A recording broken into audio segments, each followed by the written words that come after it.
Right, let's get going, shall we? So, hello, everybody.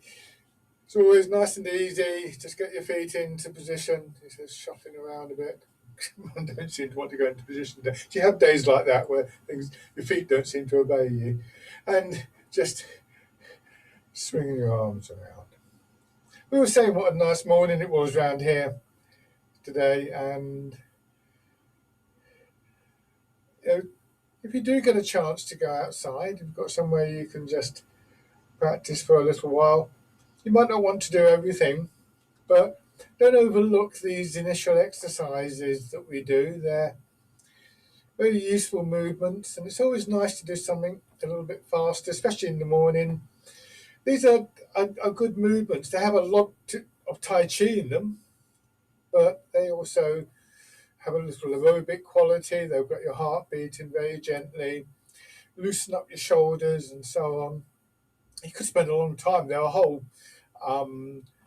sort of thing in their own right. In fact, I've got a translation of a Chinese book that has a kind of chapter about all these swinging exercises. So, um, and traditionally they're often used. I think very frequently used in Tai Chi classes. But any of these exercises could be done as standalone exercises. Don't forget. So as you get more used to them, you'll have a greater sense, hopefully, of what your needs are at any particular time. And people sometimes ask me, what do I practice? And I always practice this one. I always start off like this, and there's a few others that I'll take you through in a moment. But really, on any given day, I will practice what I think I need. Over a period of time, there's certain things that I'm working on, but that doesn't mean that I'm necessarily going to do that particular thing on this particular morning. Remember, we're doing this for our benefit. So this one, remember, feet parallel, weight slightly forwards, hips dropping back, the usual elements of the posture, nice and loose in your hips and your shoulders. But as I said, there's a number of variations. One is to just bounce a little bit in your legs. I'll turn to the side. It's this is the, I don't know if you can see. This is the movement. You see I'm bouncing up and down. Soften your knees. It's quite strong on the legs. Just gently shaking the body. And then if you can multitask, as your hands swing around, just let them loosen at your elbows. So as your top of your arm gets stopped, your hand swings around, and just direct your hands up to the shoulders. Just be careful of any areas that are a bit tender, of course. Just give them a miss, and down.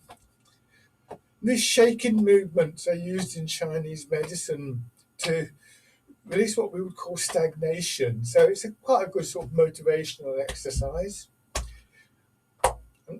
I like the name of this one. I think it may have lost something in translation, but they called it shaking the body to ward off illness, which is quite descriptive. The next one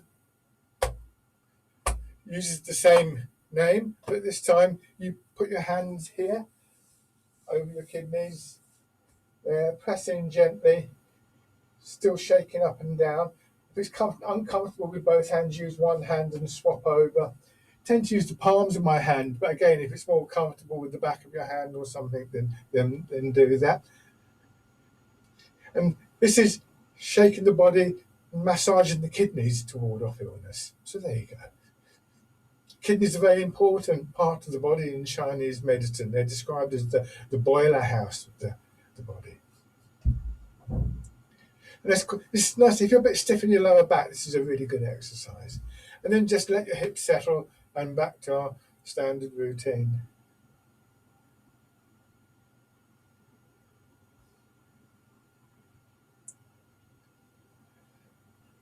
So don't have your hands too high or too far from your body.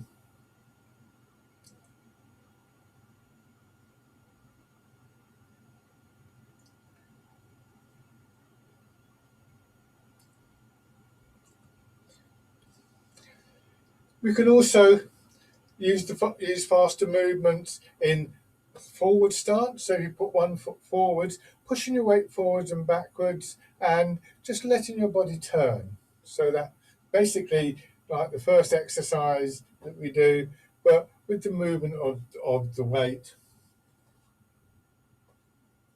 And you can turn either way towards the foot, or turn in the opposite direction if that's better for you, or vary it. And this is nice because it brings your legs quite strongly into the movement, of course. So good if your hips or your knees are a bit stiff. Always very gently. So do that for a little while on one foot and then change over. So, if you do feel like getting a bit of fresh air, but you don't really feel like standing around for too long, especially if it's a bit chilly, a few minutes doing these exercises is always a nice thing.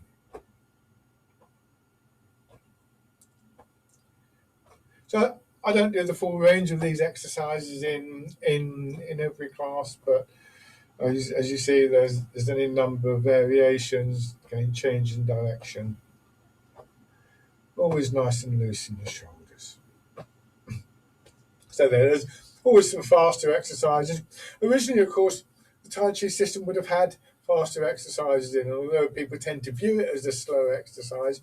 There's actually some quite energetic exercises involved in them. But those ones, as I say, nice and gentle, just a good way to kind of get yourself going without having to sort of really push too hard. But now back to the parallel stance.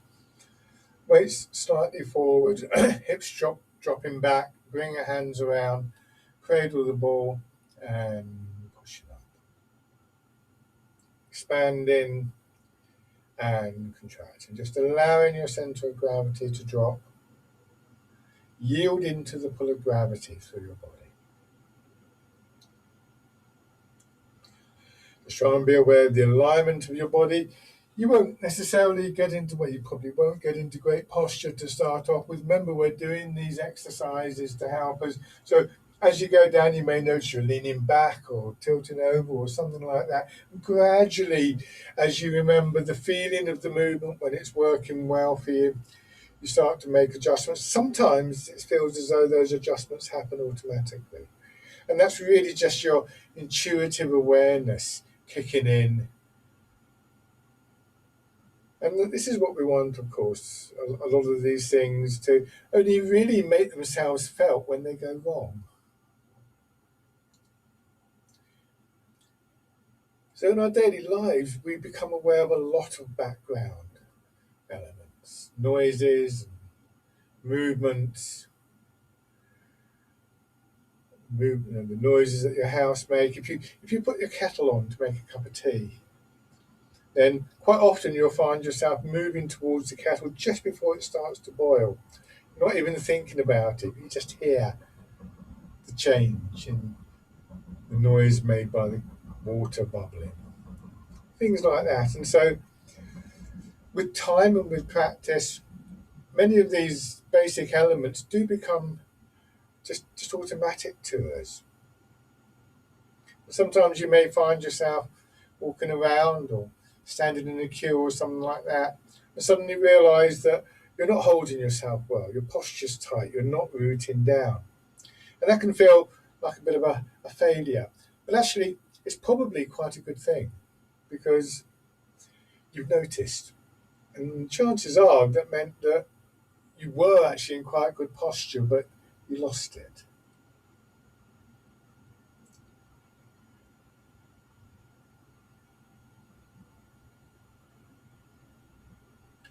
So now we're going to change to the wild goose. And as always, don't make it an abrupt change. Sink down, feel yourself settling down, bring your hands out to the sides.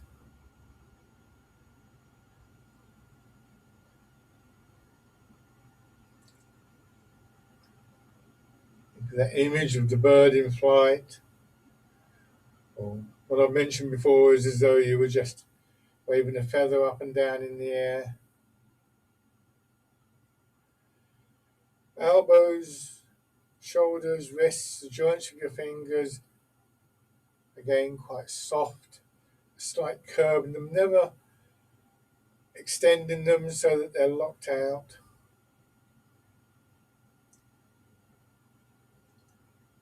As you go through the movements, you may notice a little bit of tingling in your fingers or the palms of your hands, or warmth there, as movement encourages the circulation into your peripheral circulation, oxygenating the cells in the fingers.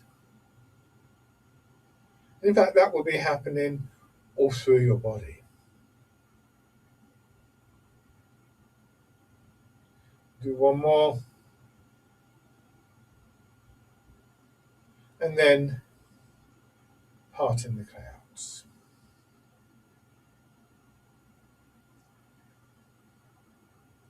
Another aspect of this intuitive awareness, as I described it, is that it's not only your body that benefits from that, because it's also the same process of becoming aware that brings your attention into that quieter,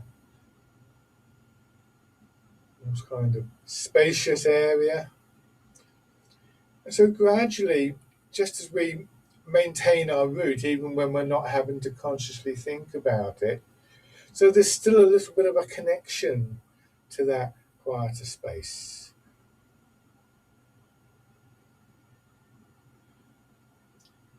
So we could describe that as being centered in both mind and body. And having that means that both physically and mentally, it's a smoother process to find those qualities again when you need them. Now this time we're going to do these movements in a little sequence. So bring your hands down, settle down as you bring your hands into position. Don't rush the movements from one to another. Eventually that transition becomes very smooth and seamless, but it's still very much, there's still a point where one exercise finishes and the other one stops. Tai Chi, of course, has this interesting balance between the flow of the movement and the precision of the movement. And at times that can appear contradictory, but at its best, both of them sit side by side and in fact complement each other, support each other.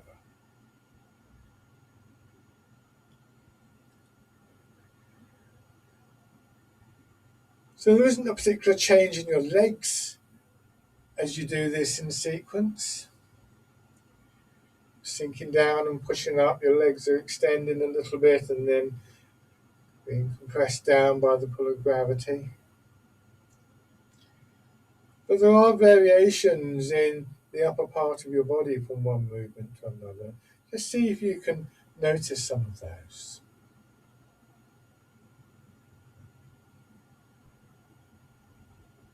Another good way of just drawing your attention back from the sort of busyness around you.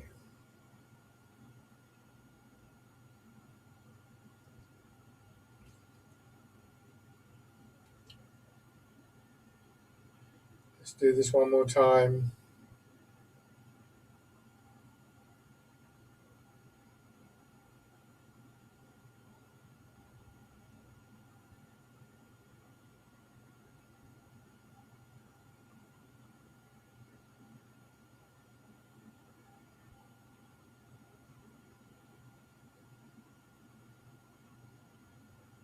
And then change into Dragon Plucks the Stars from the Sky again, and hurry the transition from one movement to another, or from one part of a movement to the next part. This is where Tai Chi becomes a very important meditation, because we learn to follow the movement from one moment to the next. So this relates Tai Chi to meditative arts like mindfulness. Just seeing if you can very gently make the transition from one moment to the next without getting drawn back into that busy world around you.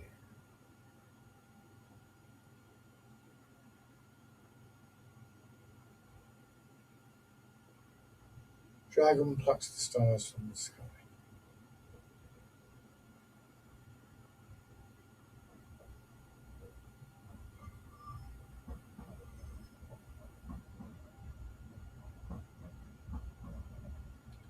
One more on each side.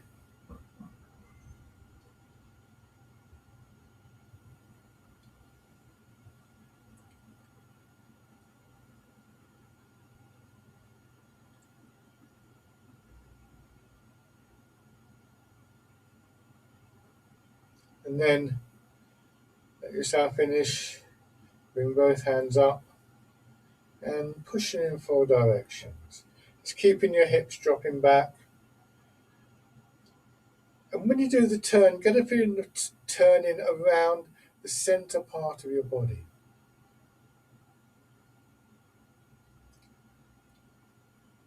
And if you think of that middle part of your body, the area between your hips, your waist, as being like the hub of a bicycle wheel, then you'll realize that we begin to get a sense for, again, those two qualities. Let's call it stillness and movement this time.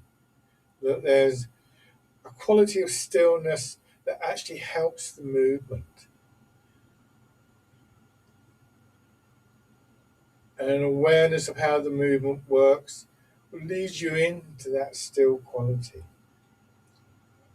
One of the old writings in Tai Chi uses the phrase that we should seek the stillness within the movement. So again, this is not either or. And ideally, of course, for these arts to be really useful in our daily lives, then both those qualities, both the stillness and the movement, however you care to think about it, can be present for us to draw upon as we need them.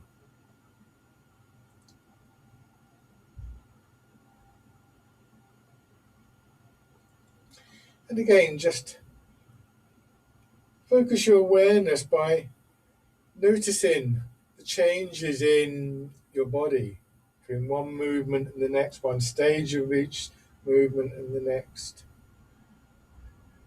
When you turn to one side, does it feel the same as when you turn to the other side? All of this is done without judgment, without a sense of right or wrong. But then we do get a sense, well, it doesn't feel quite right on one side, or maybe I haven't got the movement quite right.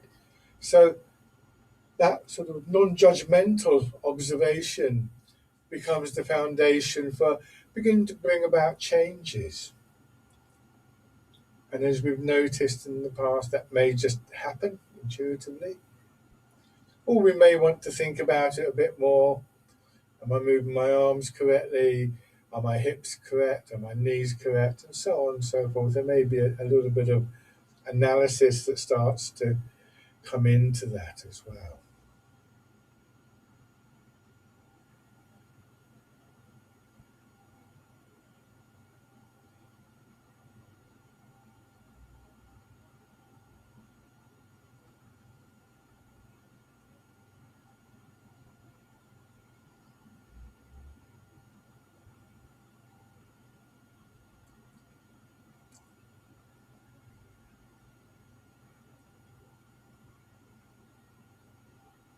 I think there's also a sense in which we're moving from a more reactive way of moving, standing and behaving, to perhaps a more conscious, deliberate way, one which allows us a little bit more time and space to consider what we're doing at any given moment.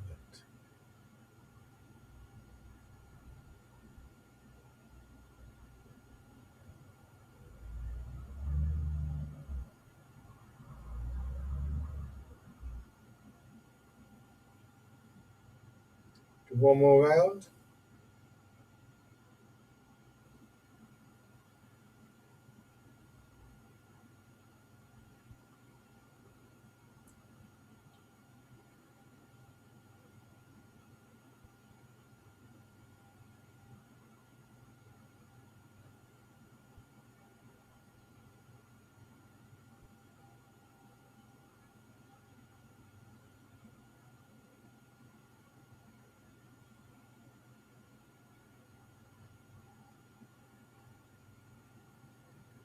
Now change to circling palms.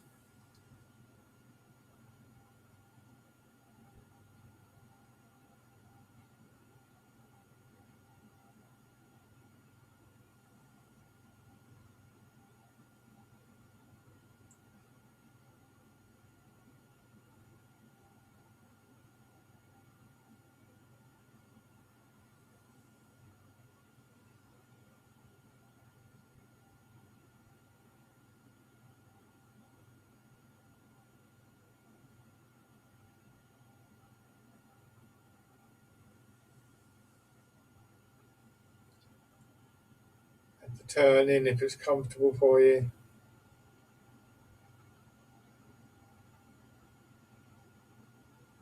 Just be careful. There's a bit of a pull there. It's quite nice to feel that pull, but we don't want it to turn into a strain.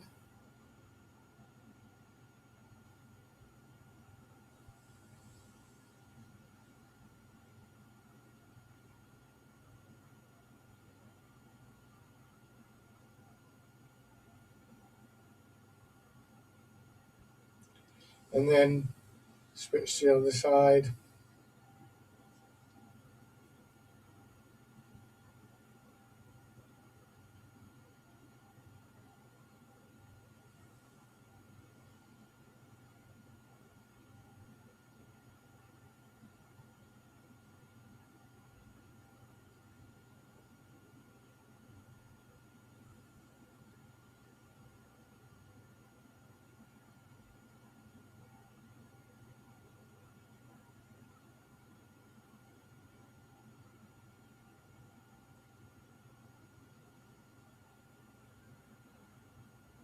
And again, the turn.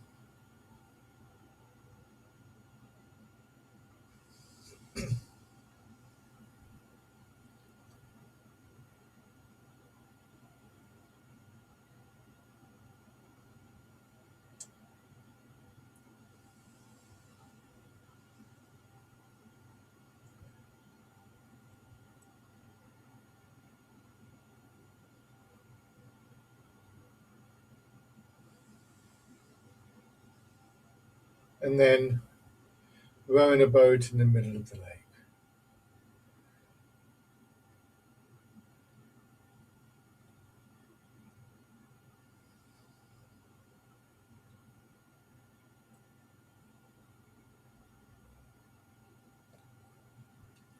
And just the pull on your hips. Just relax into that. Let that draw your shoulders and your head up.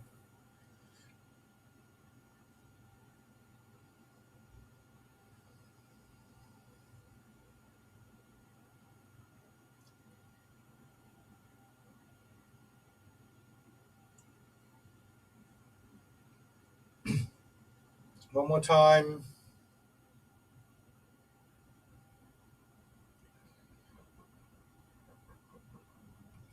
And then just come to the upright position.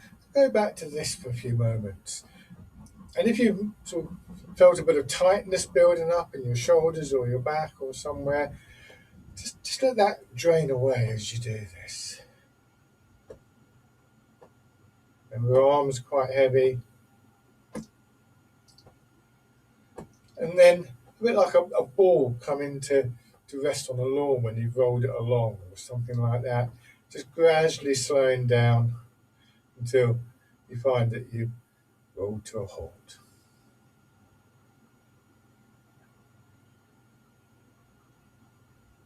and shake out. So remember, when I was talking about practicing, you don't have to do all of these exercises. You don't have to do very many of them. You don't have to do them in the order that I'm giving them to you. So, if you're trying to build up your practice, what I would recommend to people is don't try and do everything at once. It's too much. Do remember that these sessions go up on YouTube and so on and so forth. And I've also got notes on them with photographs. So feel free to email me if you'd like a copy of those. But the main thing is to really feel comfortable in your practice. And what I say to people is don't sort of get up in the morning and think, right, I'm going to do an hour's Tai Chi. Because if you only do 55 minutes, you won't feel good about it. Oh, I haven't quite managed to do what I want to do. Much better to think, well, I'll do 5 minutes. And what can happen is you end up doing 10 minutes and you come away feeling quite good about that because you've done more than you set out to. Aim to do, think, well, maybe I'll just do a couple of exercises, or maybe I'll do the first 3 exercises, or something like that. And sometimes when we're doing that, we something, oh, I remember another exercise, so I'll carry on. And so, you know, build your practice up so that it becomes integrated with your life. If you try and impose something in a big way, you're going to be really disciplined about that. Few people can maintain that. I know I couldn't. And when I started off very slowly and gently, and it gradually built up. And suddenly I was doing quite a long time, thinking, "Oh, I'm late now." So, be sort of kind to yourself in building these things up. It's good to have goals and objectives, but not too harsh ones. Give yourself time to build up. Doing any of them is a step forwards. Even if you're not sure what you're doing, in time you'll be able to sort of tweak them a little bit so they become better and more effective for you. Now, I'm going to have my feet slightly wider, and usually when I'm in the wider stance, depends how wide I am. Like this, I could probably have my feet straight forward. If I go into what we call horse riding stance, I always have my feet turned out. So we want to have our feet pointing straight forwards, but quite a lot of people, including myself, your feet would naturally turn out. So this can be quite a strain on the knees. Over the years, I've learned to bring them in, mostly because a lot of my teachers moaned at me because my feet were sticking out again. But interestingly enough, I came across just a part of a sentence in a book by Grandmaster Chen Xiaowang, where he was talking about starting the Tai Chi forms. He said, yeah, you step so that your feet are parallel, comma, or slightly turned out. And I thought, well, thanks very much. I've just spent the last 35 years straining to bring my feet in. Now you're telling me it's okay. But it is very slightly. It's not out like that. It may just be that with the feet out. It depends on your hips and your knees. These things will change. So again, go carefully. You might even find that some days it's better than others. I certainly am finding it today. My feet really don't want to cooperate today. Sorry about that. So anyway, parallel stance and just transferring your weight from side to side with a little bit of a swing. It's almost like you're trying to bump into somebody. Or maybe you're going up to a door and pushing the door open. And we're going to go into bear play first of all. So with bear play, there is this slight sense of coming up and dropping down. And when we bring our arms into the movement, the dropping down corresponds to this movement. So try this with just one arm. Push up and down. I'll show you from the side. So here I come along. Notice my elbow goes up first. It's like there's something expanding between my arm. I'm exaggerating that. I get to this position, and when I drop, imagine the ball underneath the palm of your hand in water. You're dropping down. You see how my shoulder goes forwards a little bit here to push the ball down, or to push a stick into the ground, or something like that. I'm exaggerating this, which is why my posture's going out of line. So it's a more subtle movement, but as always, sometimes it's quite nice to exaggerate the movements a little bit.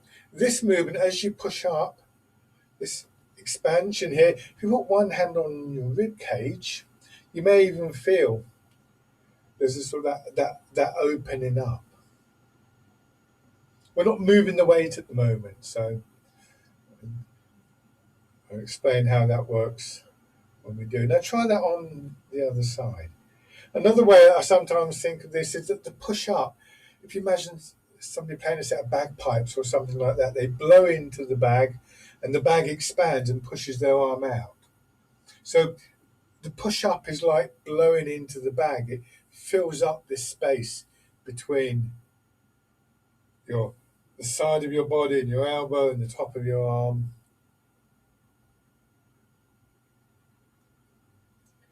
When we start to move the weight, that becomes a diagonal movement. So now when I push up, I go, and the filling goes to the opposite side of the body and then down.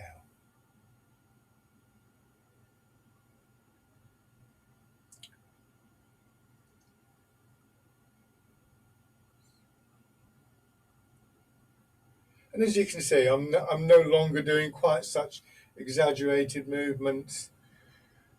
Once we've felt those connections, the aim is to really quieten the external movements, the choreography down a little bit, so that we can be aware of both the internal and the external aspects of any particular exercise.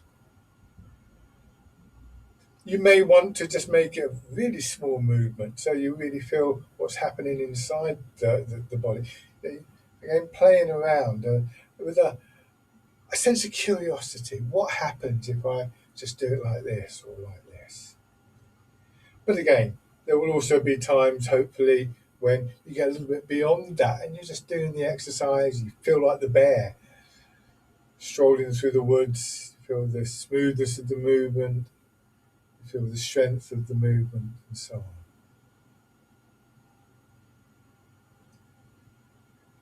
So, bear play.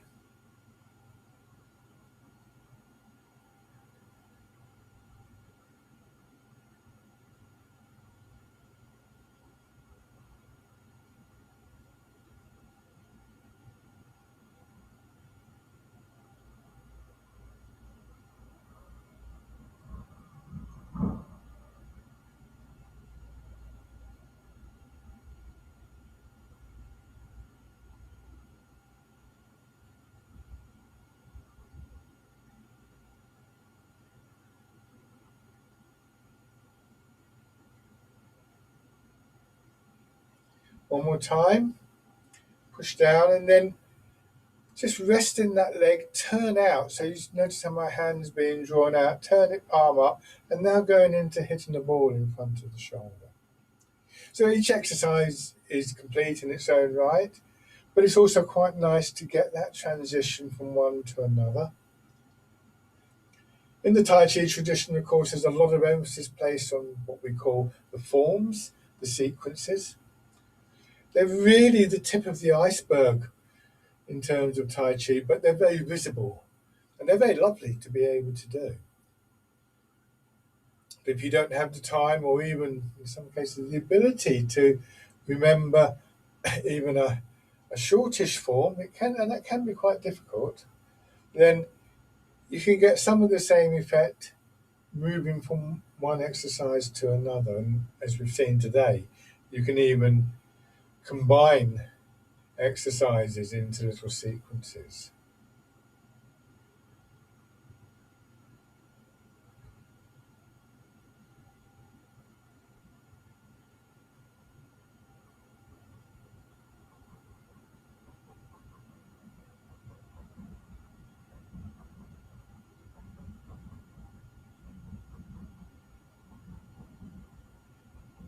Hitting the ball in front of the shoulder, one more on each side.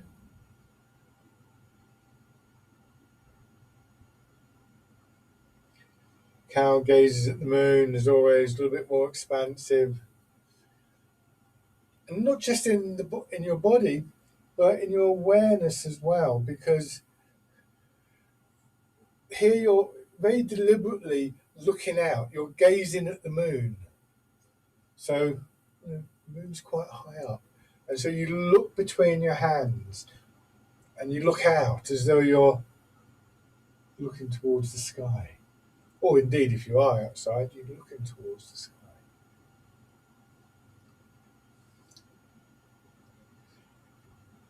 And this little change in your viewing of the movement opens the movement out, makes it quite an energizing exercise. Use the movement of your weight, the push from your legs, turning in your center to guide your arms.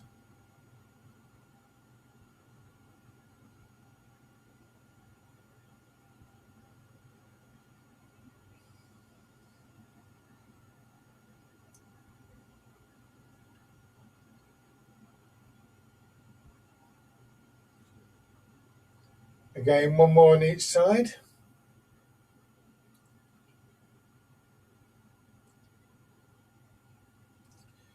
When you finish, your feet are probably turned out because they were moving, so turn them in a little bit and hold the ball, circle the ball around.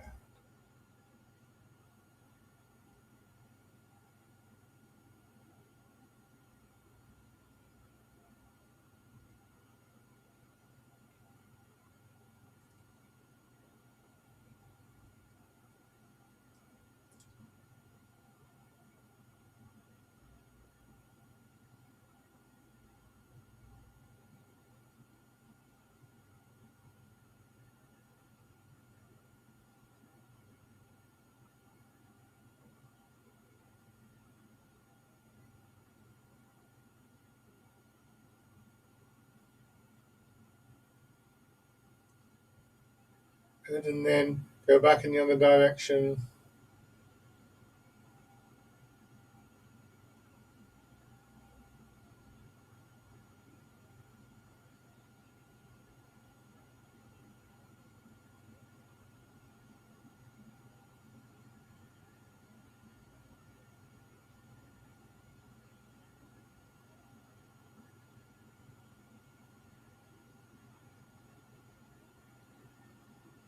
One more time.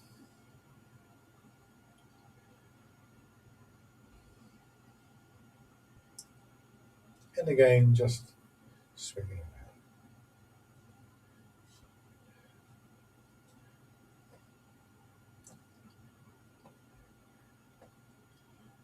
around and shake it. So we gradually learn, we gradually train our minds, including, well, not just the mind, but train the nervous system, the brain, to be able to just focus a little bit more strongly on particular things and a kind of sense of gathering your thoughts. And that can be a very useful tool. It can be a very useful tool for developing the exercises, but also in its own right, you're gathering around this idea of a quieter place. And I think we need to be careful how we think about this. People sometimes say they can't do Tai Chi because they can't concentrate. And I think concentration is quite a difficult thing. You know, I know if I'm driving somewhere and I might have the radio on or something like that, if I get, if I'm in a town or a city I haven't been to before, I'm not sure of the way, if I've got to concentrate on where do I turn left, I have to turn the radio off. I can't multitask in that way, and that's quite a kind of hard quality in a sense. What we're thinking about, what we're trying to do in Tai Chi, is much softer in a way. And I came across from a meditation teacher called Christina Feldman a really good example of this, where she described it as being like sheepdogs herding sheep. That they kind of chivvy them towards the next field or towards the enclosure or something like that. Maybe a better way, rather than concentrating, is that you're herding your thoughts, gathering your thoughts around a particular action, or as I said, maybe the centre of the body, the feet, or something like that. So it is a sort of concentration, but it's a slightly different take on the word. Now, have one foot forwards. Our ability to do that is really important. It's important for the mind because I think that gathering of our thoughts again into that quieter space is really tremendously important for our well-being. It's been a busy few days, hasn't it? You know, I don't know about you, but kind of like if you do dip into the world media in one way or another, it feels like they're being shouted at all the time. And it's good to be aware of what's going on around you. Don't get me wrong, but it's also very important to step back from that. And I think this is something that a lot of people have recognised during the current pandemic and during the lockdowns. The value of that space for the mind, but also we learn in Tai Chi for the body. As you transfer your weight, even if it's not the primary focus of your attention, are you still just giving yourself a moment to settle in? Or are you in a hurry, sort of forwards and backwards? If you are, just remind yourself, rest for a little moment or two on each foot. Just cultivate that gathering in, that quietening.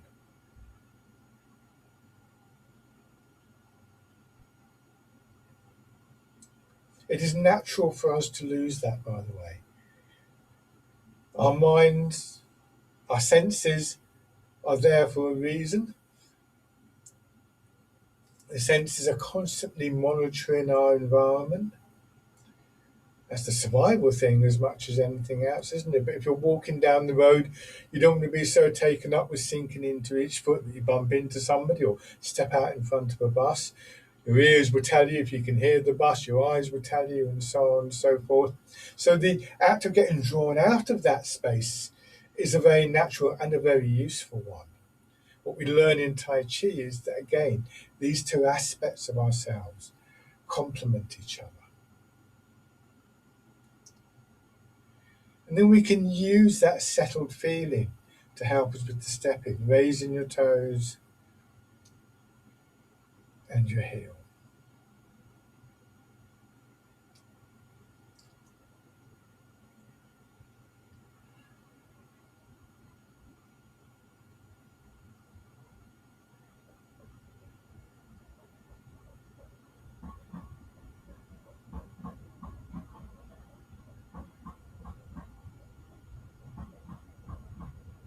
And then if you're comfortable with this, stepping in.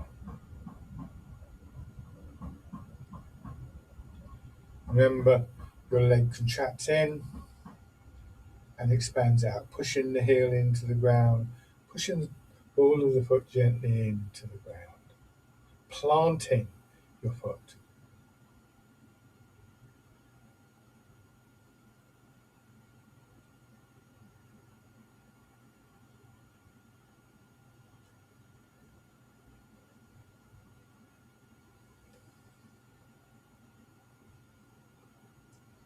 And then on the other side,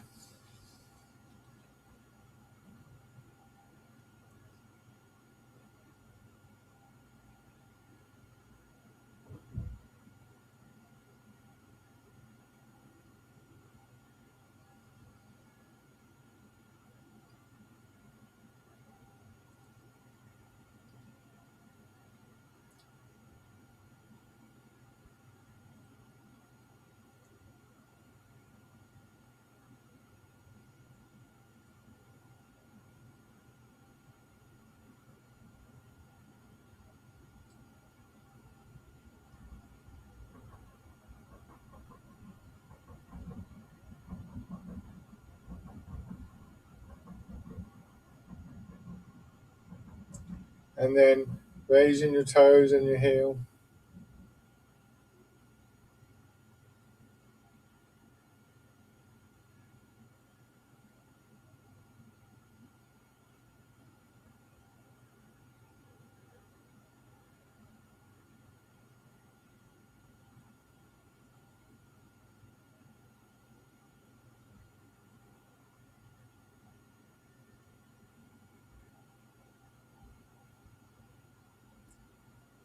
And then stepping in.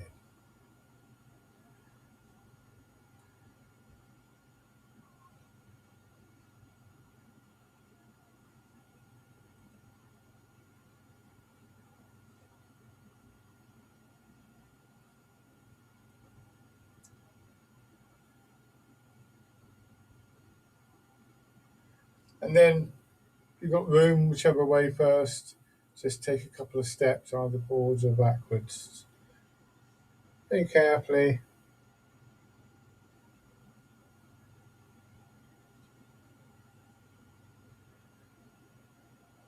Before you bump into any furniture, change direction.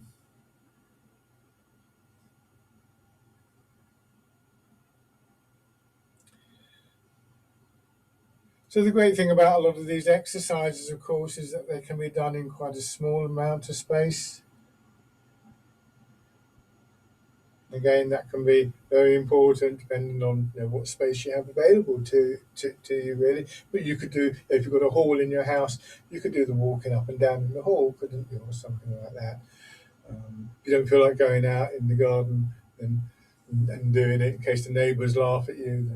Then do it inside. After a while, you get used to the neighbours laughing at you. Though, so okay, so have your first reports. Now sink back and pigeon spreads its wings. That same sense of your arms being pushed out. I described it, like the, the bagpipes bag or something like that. So that sort of feeling is generated initially from your feet and your legs, from the sinking of your weight and the pushback.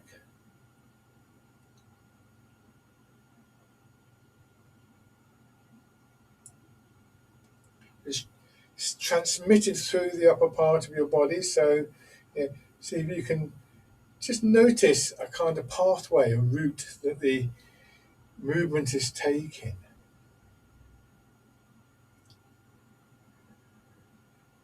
Don't think of that as a fixed thing, by the way. It may well change.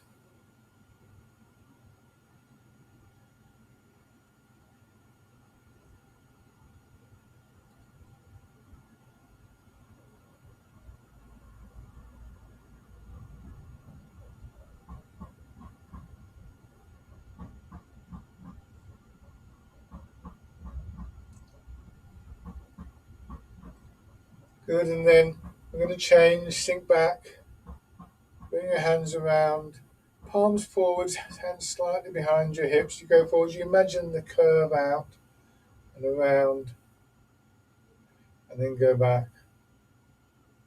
Now, this rotation here, bringing the muscles of your chest and your upper back into the movement. And you see, unusually perhaps, the hands are going slightly behind my hips as I go back. Not too far. You don't want to be right out here, just about here. There's one of the ways that you can, I talked about finding the pathway. You suddenly realise how significant these movements in the chest, the energy in your chest and your upper back become. And then when we change to fisherman cast the net, there's no circling out, but see if you can still feel some of that energy in the upper part of your body, drawing on what's coming through from your legs, helping to build it into the movement.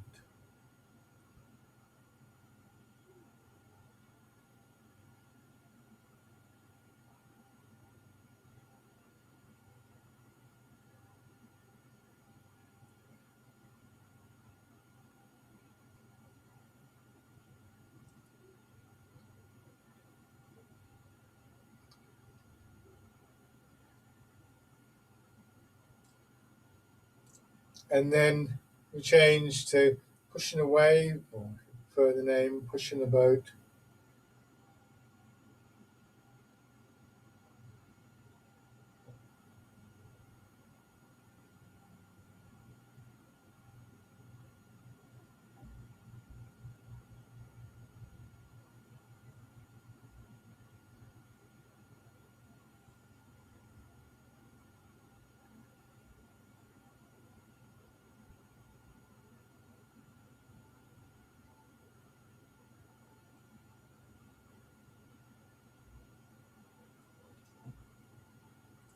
Now what we're going to do now is put three of these movements again into a little sequence. So come back, let your hands go behind, circling out, and then fisherman cast the net.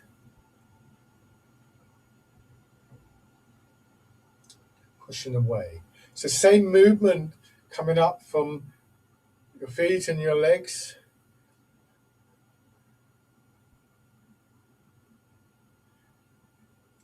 But variations through the upper part of your body.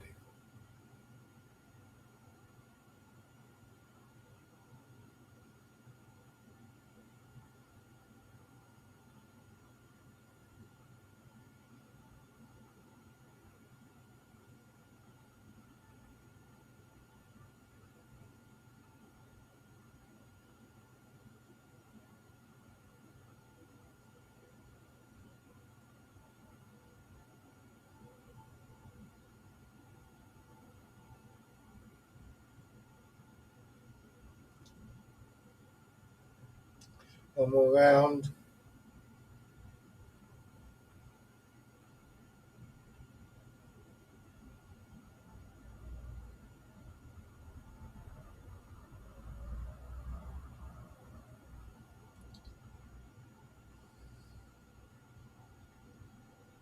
Lovely. Change over. Remember, when you're doing little sequences, don't rush them. You will find that you go, oh, got to do this, got to do that. It's a kind of almost a panic sets in. It's not the end of the world if you get it wrong. And always remind yourself of that. Getting it wrong is part of the learning process. So now, sink back into your back leg and pigeon spreads its wings.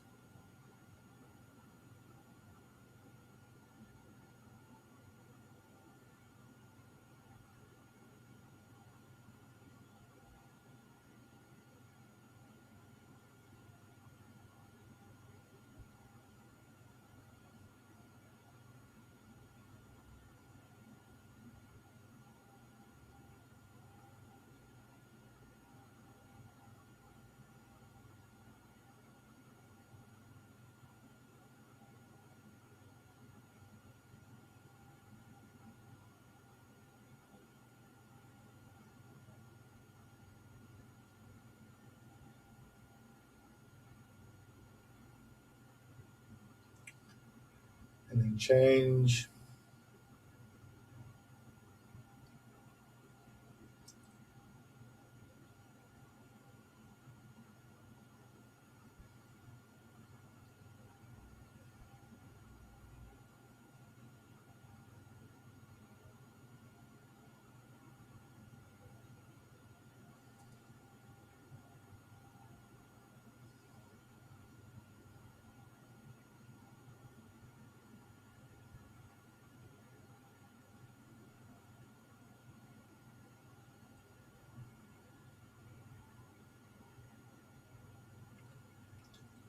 And again, change.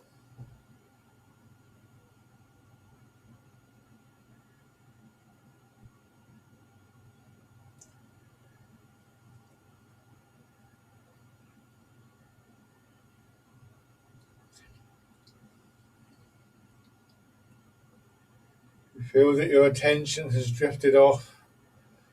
Just gently herd your thoughts back to your feet, the movement of your weight, the center of your body.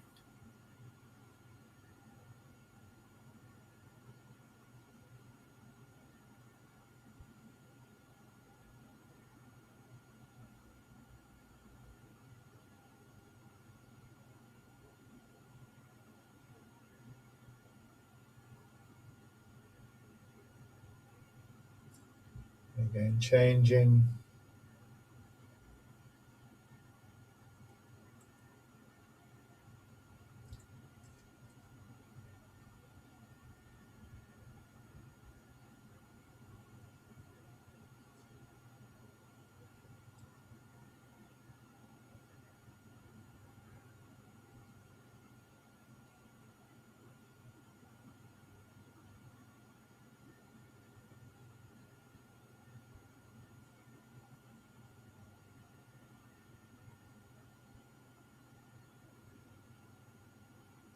One more on its own.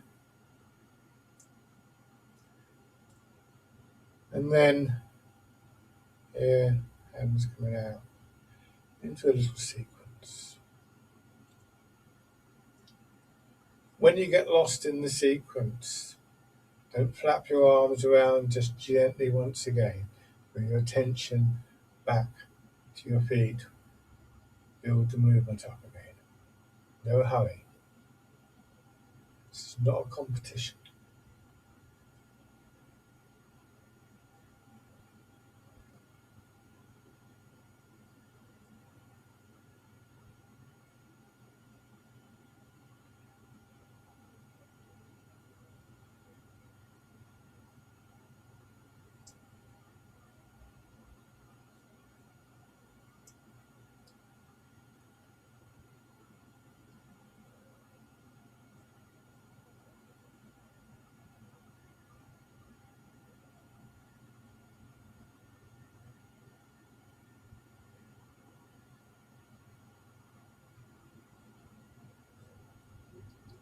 Come around.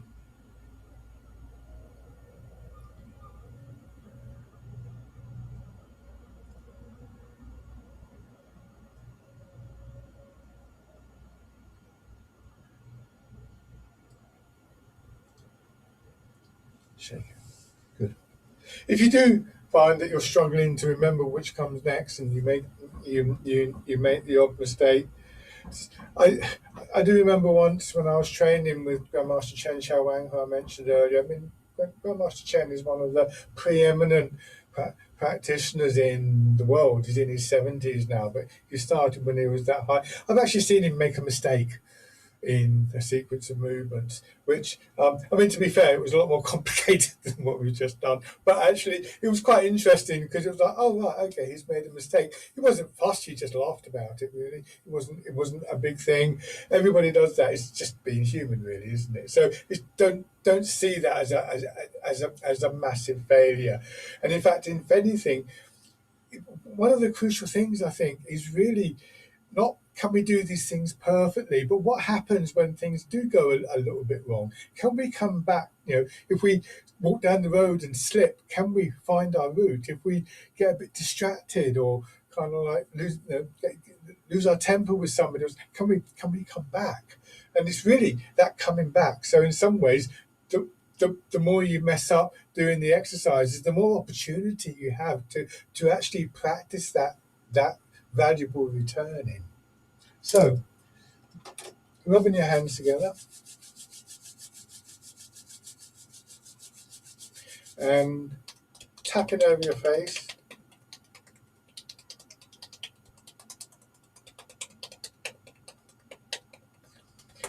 Over your head and neck. Down to one shoulder. And your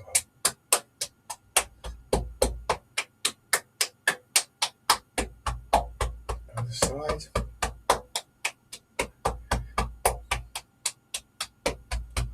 Onto your back.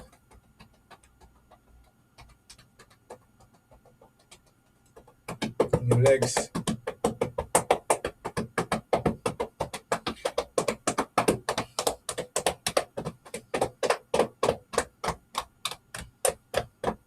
Belly.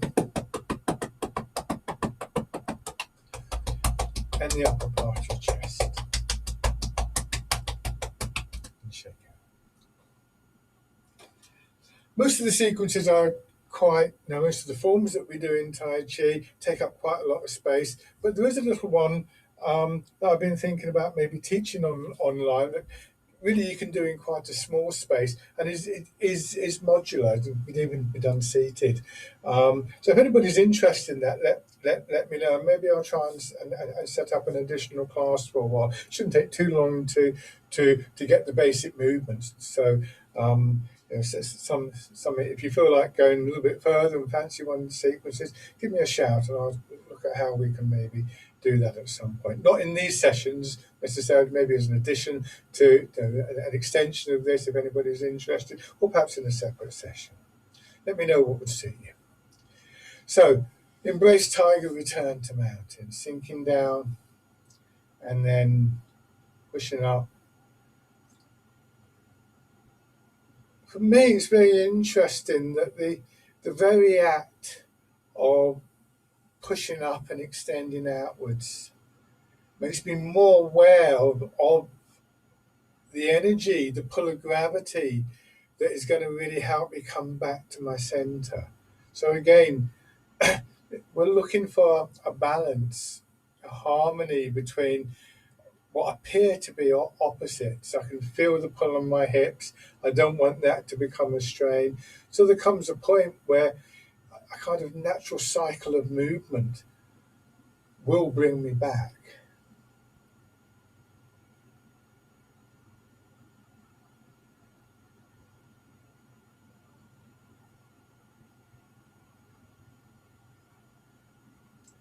One more time.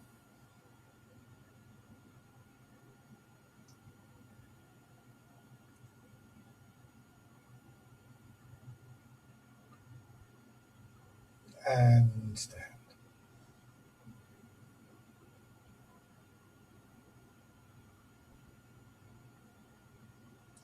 Shake out. Thank you very much, everybody. Hope that was useful to you, and shall look forward to seeing you all again soon. Thanks, Mike. Thank Bye. you, everybody. So take care. Thank you, Mike. Bye. Look after yourselves. Bye all. Thank you. Bye. Bye. Bye-bye. Bye. Bye. Thank you. Oh, bye, Joy.